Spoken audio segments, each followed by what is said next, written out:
पार्वती ने अपने विवाह को स्वीकार तो कर लिया, किंतु ये विवाह अभी हो नहीं सकता। इसका कारण क्या है देवर्षि? भगवान, महादेव तो आदि भी है, अंत भी, ओंकार भी है, अजन्मे भी। महादेव का सती से विवाह इसी सनातन रूप में किया गया था, जिसका परिणाम हमारे सामने है। प्रभु, ये भूल हमें दोबारा नहीं करनी चाहिए। स्पष्ट रूप में कहिए नारद। हमें महादेव के इस रूप को परिवर्तित करना होगा। और ये संभव कैसे होगा? हम महादेव के सामने ऐसे व्यक्तियों को प्रस्तुत कर देंगे जो महादेव को भौतिक और सांसारिक सुखों का प्रत्यक्ष रूप से विवरण देंगे।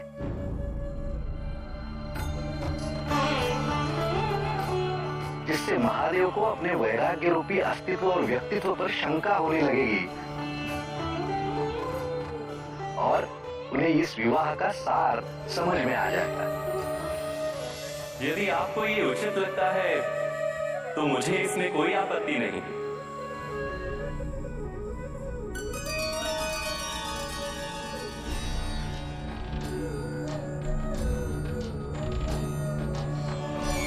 प्रभु, आपका विवाह देवी पार्वती से संपन्न होने जा रहा है।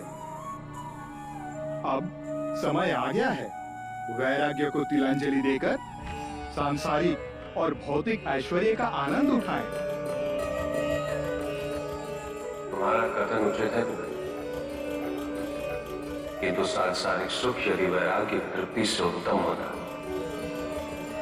तो मैं वैराग्य का परित्याग पहले ही कर चुका। इन मूल्यवान वस्तुओं को स्वीकार करने के पश्चात क्षणिक संतोष अवश्य प्राप्त होगा। अस्थिर मन का यही चंचल स्वभाव असंतोष का आधार है। इससे कहीं उत्तम तो मेरी व्याघ्र चाल है, जिससे सहजता की उपलब्धि भी होती है और जो प्राकृतिक भी है। मूल्यवान वस्तुओं को बनाने की प्रक्रिया में अन्य साधनों के अतिभोग से पर्यावरण को दूषित कर और अंत में मूल्यवान वस्तुओं को धारण करने वाला अपने आप को अभिजात्य वर्ग की श्रेणी में सम्मिलित कर दूसरों को ओछी दृष्टि से देखता है। क्या ये उचित है कुबेर? कुबेर के वश में तो नहीं आए महादेव। और कौन है जो महादेव के विचारों को परिवर्तित करने में सक्षम है? मैं उन्हें अपने साथ ही लेकर आया हूं। प्रभु, वैवाहिक जीवन की लालसा में वस्त्र और आभूषण के पश्चात सबसे बड़ी लालसा होती है आश्रय। संसार को वास्तुशिल्प का ज्ञान विश्वकर्मा द्वारा ही प्राप्त हुआ है। विश्वकर्मा महादेव को भवन में रहने का महत्व समझाएंगे, निवास की सूक्ष्मताओं से उन्हें अवगत कराएंगे। जैसे ही महादेव ने भवन में प्रवेश करना स्वीकार कर लिया, वैसे ही समझ लीजिए सांसारिकता में महादेव का प्रवेश हो गया।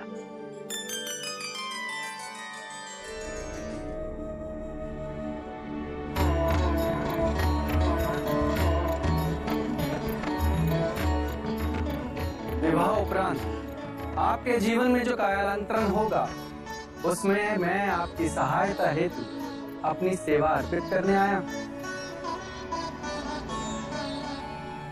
कैसी सेवा विश्वकर्मा? आपके भवन निर्माण में मैं अपना परामर्श प्रस्तुत करना चाहूंगा। किंतु मेरे पास तो भवन ही नहीं। मैं आपके लिए ऐसा भव्य निवास स्थान निर्मित करूंगा जो संसार में अतुल्य हो। जब इतने विशाल गगन का छत्र हम सब पर विराजमान है, तो भवन की क्या आवश्यकता है विश्वकर्मा? प्रकृति के संरक्षण में रहना सबसे उत्तम। भवन की द्वितीय आवश्यकता व्यक्तिगत जीवन के लिए होती है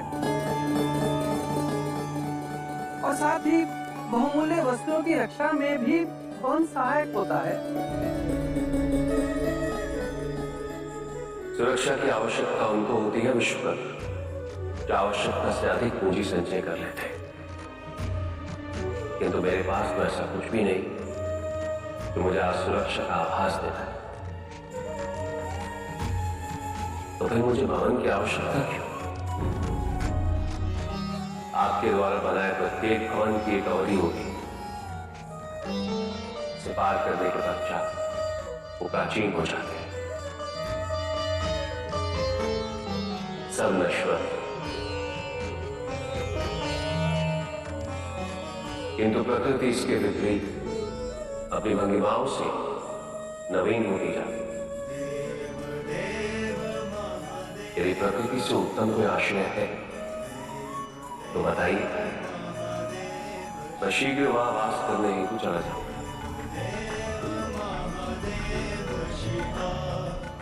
क्षमा प्रार्थी हूँ महादेव, अपने सतही ज्ञान है।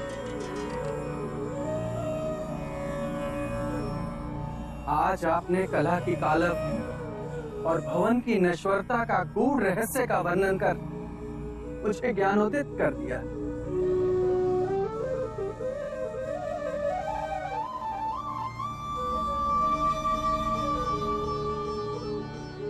देवराज इंद्र हैं हम।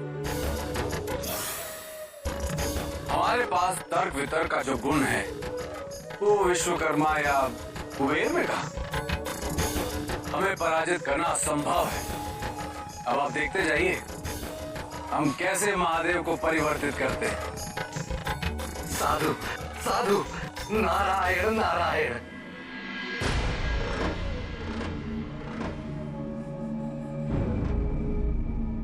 तो आप सबकी मंशा मेरे भोजन में परिवर्तन लाने की है। विवाह उपरांत आपका जीवन सभ्य समाज की संगति में व्यतीत होने वाला है, और सभ्य समाज में अपक्व भोजन को हे दृष्टि से देखा जाता है प्रभु। इसीलिए अब आप पकवान ग्रहण करके सामाजिक जीवन का आनंद लीजिए प्रभु।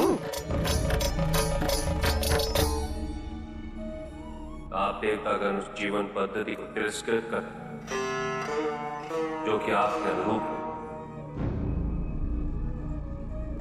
और जो आपके अनुकूल ढल जाए, उसे आप सभ्य की संज्ञा देते। अब ऐसे भोजन के उत्पादन हेतु जो कि सभ्य समाज का भोजन है और वन्य प्रदेश का विनाश कर उसे खेतों में परिवर्तित करते, जिससे उसके संरक्षित जीव जंतुओं का भी सर्वनाश होता है।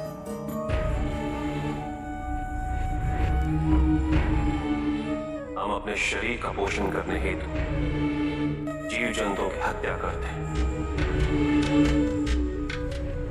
खेतों को सिंचित करने हेतु नदियों के प्राकृतिक बहाव को कृत्रिम साधनों से रोक देते हैं।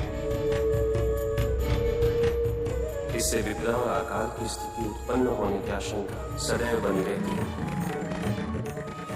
जल जीवन का भी सर्वनाश होता। तत्पश्चात उस अन्न को पकाने हेतु हम वृक्षों को काटकर ईंधन की आवश्यकता पूरी करते हैं।